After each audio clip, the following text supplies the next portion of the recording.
السلام عليكم ورحمة الله، أهلا بيكم في حلقة جديدة. النهاردة هنعمل الكفتة بالرز، بما انها بتاخد زيت كتير وبرضو بتبقى ممكن تكون بتنزل زيت بعد كده. فالنهاردة هجربها بقى معاكم في الاير فراير.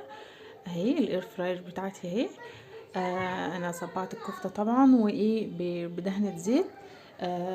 كمان الاير فراير بصوا هي بتبقى فيها كده اهو. طبعا الشبكة بتاعتها اهو، شايفين كده الشبكة بتاعتها وطبعا القاعدة. فانا شلت الشبكة خالص وهحط ايه القاعدة بس.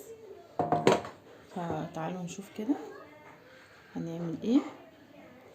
بصوا انا هحط دهنة بس ايه رشة بسيطة.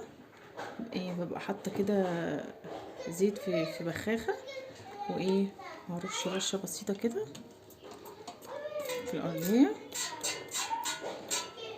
برضو ايه اهي، شايفين. وايه هبدأ بقى ارص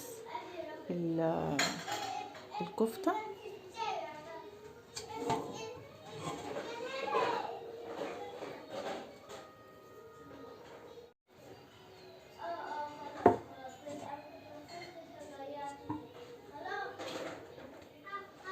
انا شلت الشبكة بس عشان تاخد ايه معايا كمية اكتر، اهو هبتدي بقى ارصها كده كلها اهو. رصيت بقى ايه بصوا رصيت كده اهوت على الارضية. هبتدي بقى ايه ادخلها كده.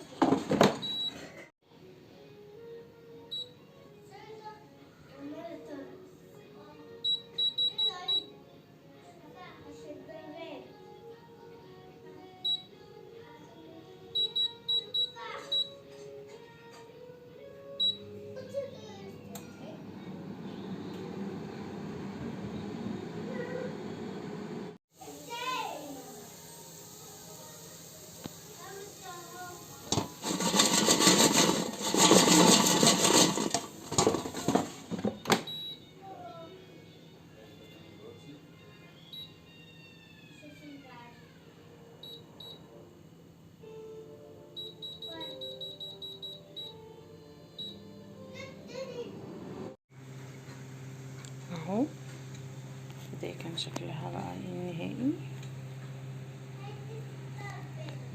بصوا مش شاربة زيت خالص، ومتحمرة كلها اهو من جميع النواحي. حلو جدا يا جماعة، بدل ما تستهلك معانا زيت كتير. بصراحة فكرة كويسة يعني، هعملها كده على طول.